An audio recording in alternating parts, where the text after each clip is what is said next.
Uma das coisas que todo fã de One Piece se perguntou vendo a luta entre o Luffy e o Kaido é sobre o despertar da Akuma no Mi do próprio Kaido. A gente viu o Luffy conseguir despertar a sua Akuma no Mi e a gente vem presenciando esse fenômeno mais de perto desde Dressrosa, com o Doflamingo tendo despertado a sua fruta do fio, depois em Holy Cake Island com o Katakuri tendo despertado a sua fruta do mote, ou seja, todos os grandes inimigos do Luffy desde então demonstraram a capacidade de despertar as suas Akuma no Mi. Então era natural a gente imaginar que o principal inimigo do arco de Wano, aquele que era chamado de criatura mais forte do mundo, também tivesse essa mesma habilidade e seguisse o mesmo padrão dos inimigos anteriores. Mas apesar da gente nunca ter tido essa confirmação, o episódio 1073 de One Piece parece ter entregado a resposta definitiva pra gente através de uma fala do próprio Kaido, e é isso que a gente vai descobrir no vídeo de hoje. Não antes de você chegar deixando o like aí embaixo para ajudar na divulgação do vídeo, e caso você ainda não seja inscrito, eu te convido a fazer parte dessa tripulação se inscrevendo aí embaixo e ativando o sininho para sempre saber quando eu tiver vídeo novo sobre o universo de One Piece, combinado? Quando a gente para analisar o Kaido como personagem, existia sim uma certa expectativa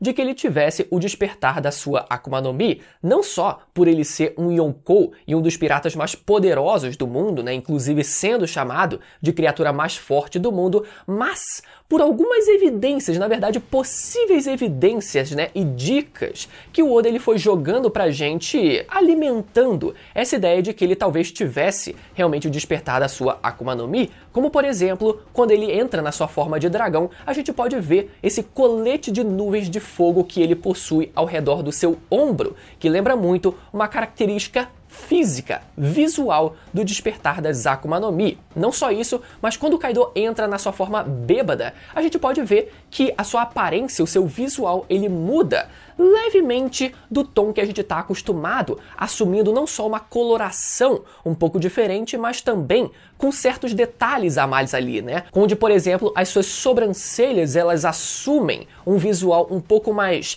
sinuoso, né? Com curvas que lembram exatamente também um visual característico do despertar das Akuma no Mi. Além disso, nesse episódio, a gente vê o Kaido explicando pra gente o conceito do despertar. O Kaido explica que o despertar acontece quando o seu corpo e a sua mente alcançam os seus poderes.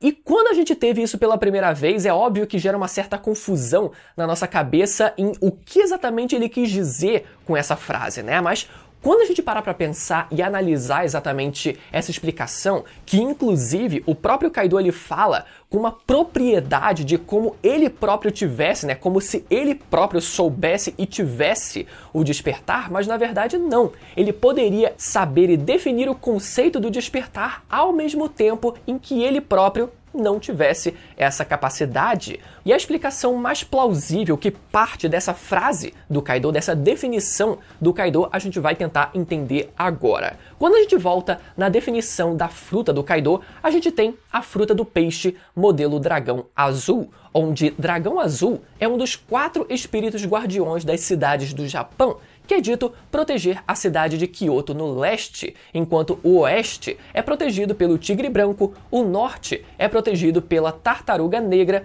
e o sul é protegido pelo pássaro vermelho. Ou seja, quando a gente para pra pensar no significado da figura do dragão azul que compõe a fruta do Kaido, a gente tem um significado de proteção e a virtude da benevolência em proteger as cidades junto desses outros espíritos guardiões. Ou seja, o que a gente precisa fazer é se basear no mito da criatura que compõe a fruta do Kaido, para a gente tentar entender se a definição dessa criatura está alinhada com o corpo e com a mente do seu usuário. Se o dragão azul, na sua mitologia, representa a proteção e a virtude da benevolência, quando a gente para pra pensar no Kaido, a gente encontra justamente o contrário. Na verdade, ele até, de certa forma, protege, né, o país de Wano, né? Então ele poderia representar ali parcialmente uma proteção daquele território, mas não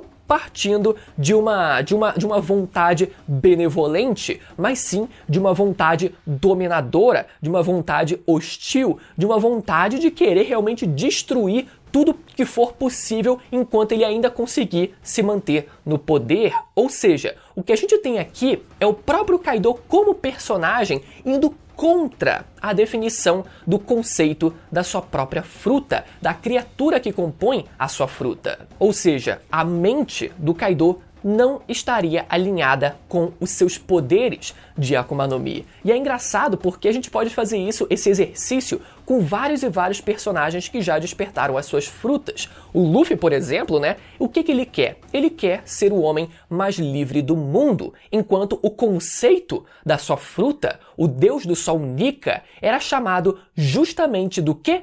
De guerreiro da libertação. Então eles claramente estão alinhados um com o outro. O Luffy, como pessoa, está alinhado com a figura, né? Com a criatura que existe, né? Com a consciência da sua própria fruta. Outro exemplo, o Doflamingo, ele era um manipulador nato, o que combina perfeitamente com a temática de fios que compunha a sua fruta. E um terceiro exemplo, o Rob Lucci, que era um assassino sanguinário, assim como um guepardo também poderia ser um animal carnívoro que precisa de sangue e carne para poder sobreviver. E dessa forma você pode continuar fazendo esse mesmo exercício com vários e vários outros personagens também. Também vemos nesse episódio uma cena do Luffy usando a sua técnica do Hanabi, que traduzindo são os fogos de artifício, que é quando ele se contorce todo e dispara socos e chutes para todos os lados, e quantos anos que a gente não via ele usando essa técnica. Eu adorava quando ele usava isso lá no East Blue, lá no arco de East Blue, dá até uma nostalgia, né, ver ele usando essa técnica mais uma vez. E somado a isso, no final do episódio a gente vê o Luffy sendo capaz de segurar e manipular um raio. E muita gente usou isso, né, como uma forma de argumento para dizer que o Luffy ele realmente pode fazer qualquer coisa. Virou um personagem de desenho animado que pode manipular raio, fazer uns caralho qualquer coisa.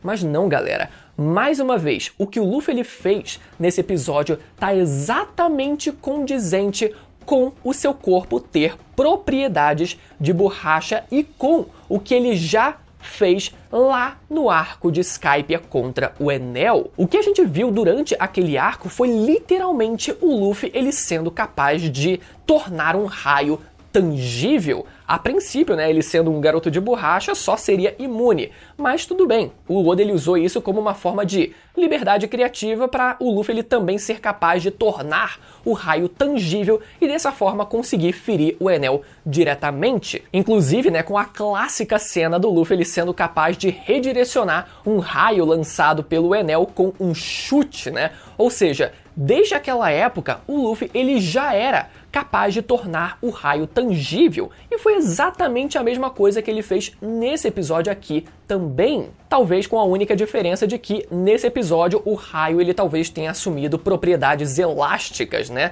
Já que agora ele consegue, né, fornecer as suas propriedades de borracha também para o mundo exterior, dá pra dizer assim. E isso, galera, não quer dizer que o Luffy lá no arco de Skypiea, o Oda ele já tava dizendo que ele era diferente, que o corpo dele não era de borracha, que ele na verdade podia manipular a realidade, não. Ele era um garoto de borracha naquela época e ele continua tendo um corpo de borracha agora também na sua forma despertada. Tanto que isso foi dito pelo próprio Gorosei na definição da fruta de Nika e também foi dito pelo próprio Oda nos rascunhos que ele desenhou pro próprio Gear 5. Mas é isso, galera. Quem ficou até o final, não esquece mais uma vez de conferir a sua inscrição aí embaixo, de ativar o sininho para sempre saber quando tiver vídeo novo sobre o universo de One Piece. E se você quiser ver o último vídeo lançado aqui no canal sobre One Piece, você pode conferir o vídeo que vai aparecer desse lado da tela aqui, beleza? Até a próxima, tchau!